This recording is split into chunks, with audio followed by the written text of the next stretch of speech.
Olá pessoal, sejam bem-vindos a mais um vídeo aqui do canal Plataforma Moretti. No canal são apresentados assuntos referentes à engenharia agrícola. Meu nome é Caio Rodrigues Charneski, graduando de Engenharia Agronômica pela Universidade Federal do Paraná, e hoje trago para vocês este vídeo referente à elaboração de mapas e gráficos hidrológicos. Bom, de início, a hidrologia corresponde à ciência que estuda a água na Terra, sua ocorrência, circulação e distribuição, suas propriedades físicas e químicas, e sua relação com o meio ambiente e com os seres vivos. Além disso, a hidrologia é responsável por estudar as fases do ciclo hidrológico e descrever o balanço hídrico, que são fundamentais para o completo entendimento da dinâmica da água no ambiente.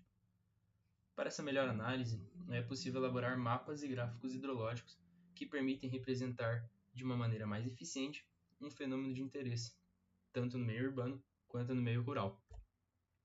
Quando se trata da agricultura, os mapas e os gráficos hidrológicos são de extrema importância, pois eles permitem um melhor gerenciamento da água, ajudando no uso eficiente e sustentável, permitem também um melhor planejamento da produção, informando sobre precipitação e evapotranspiração, por exemplo, orientando a escolha de culturas e períodos de plantio, permitem a prevenção de eventos extremos, prevendo possíveis enchentes e secas, permitindo assim que o produtor tome medidas preventivas, permitem otimizar a irrigação, ajustando os sistemas para evitar desperdício e garantir a quantidade certa de água para as plantas, e por fim permitem conservar o solo, identificando as áreas vulneráveis à erosão, auxiliando na preservação. Um dos mapas mais importantes são os mapas de bacias hidrográficas, indicando seus elementos fisiográficos, como os divisores de água, seção de controle e a rede de drenagem. Eles podem ser elaborados por meio de mapas hipossométricos, onde identificam seu resultório como ponto de coordenada altimétrica mais baixa, consistindo no ponto que irá concentrar toda a vazão da bacia. Aqui, por exemplo, à esquerda, temos o mapa hipossométrico da bacia do Ribeirão da Laje, localizado no estado de Goiás, e à direita, a bacia do Rio Tibagi. A respeito dos mapas de precipitação, a princípio, há necessidade da coleta dos dados e do tratamento desses dados. Essa coleta pode ocorrer de maneira manual, por meio de pluviômetros dentro de uma propriedade, o que pode permitir uma análise mais local, ou por meio de bancos de dados coletados por estações meteorológicas que são disponibilizados pelo INMET. Assim, por meio do tratamento dos dados, pode-se criar os mapas relacionando as coordenadas nas quais as informações de precipitação foram coletadas, permitindo uma interpolação dos dados, criando uma rede que reflete a precipitação na área de interesse.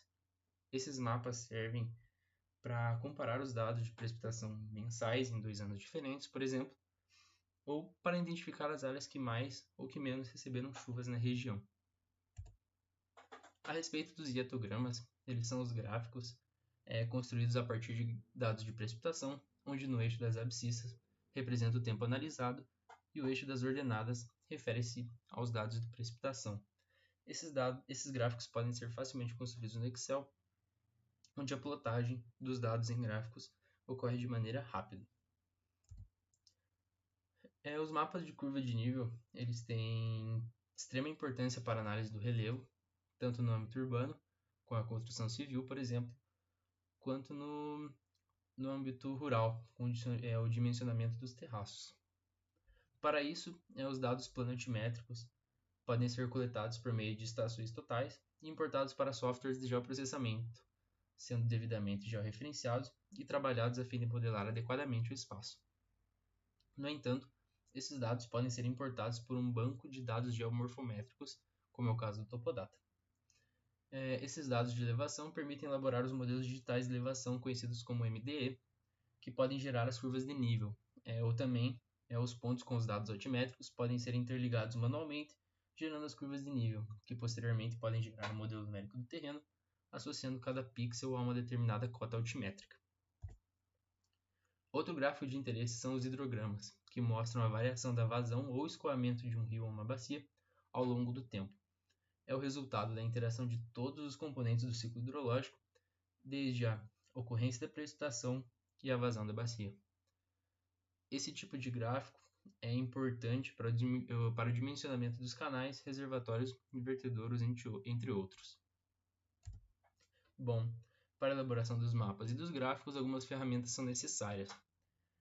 Softwares adequados, como o Saga e o QGIS, são comumente usados para operações de geoprocessamento. ainda realizar um correto georreferenciamento, respeitando o sistema de referência da localidade, é indispensável. A respeito dos dados, obter preferencialmente de fontes confiáveis e atualizadas, permitindo assim uma melhor análise. Por fim, elaborar planilhas para organizar os dados é fundamental, tanto na elaboração de mapas quanto na elaboração de gráficos. Bom, agora continuando com o tutorial, iremos realizar a geração de um mapa da condição de drenagem do terreno por meio do Índice Morfométrico Topographic Wetness Index, conhecido como TWI, da região correspondente à Fazenda Canguiri, localizada em Pinhais, e para isso utilizaremos o software SagaGIS na versão 8.5.1. Bom, agora dentro do software, iniciaremos a elaboração do mapa, e para isso utilizaremos como base essa carta topográfica representando a área da fazenda, que está delimitada aqui juntamente com as respectivas curvas de nível. E como vocês podem ver, ela já está aqui separada nas componentes RGB.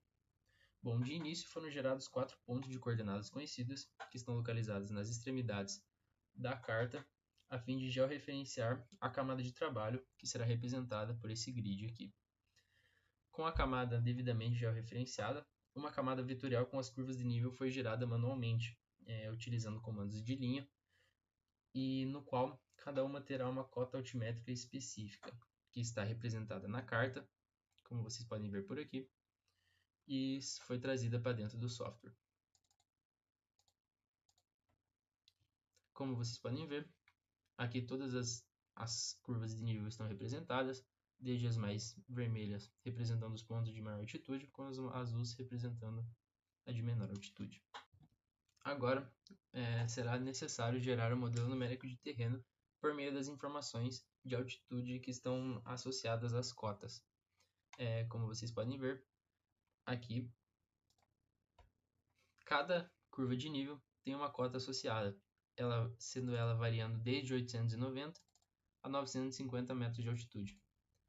Para gerar o modelo numérico de terreno, utilizaremos o comando geoprocessing grid griding spline interpolation multilevel bspline, onde na camada de shapes as curvas de nível serão usadas como base e o atributo será a cota.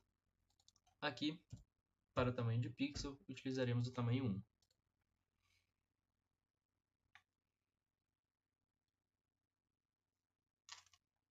Como vocês podem ver, o modelo numérico de terreno foi gerado, assim, com essa variação de cor, indicando a variação de altura. A partir do modelo numérico de terreno, diversos outros mapas podem ser gerados, inclusive o mapa epissométrico, relacionando as altitudes, ou um mapa estratificando diferentes classes de altitudes, como por exemplo de 10 em 10 metros. Além disso, pode ser gerado um perfil topográfico, traçando uma linha ligando de um ponto elevado até um vale, de modo que irá acompanhar a variação do relevo, gerando assim o perfil. No entanto, a fim de gerar o mapa de interesse, devemos extrair certos índices morfométricos, assim seguindo o comando geoprocessing terrain analysis basic terrain analysis. Aqui você pode ver todos os índices morfométricos.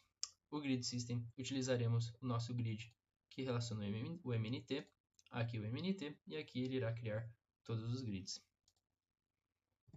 Bom, com todos os índices gerados, podemos abrir aqui o Topographic Wetness Index, que ele é um índice que descreve a tendência de uma célula a acumular água. Ele é uma função da declividade e da área de contribuição por unidade de largura ortogonal e direção de fluxo.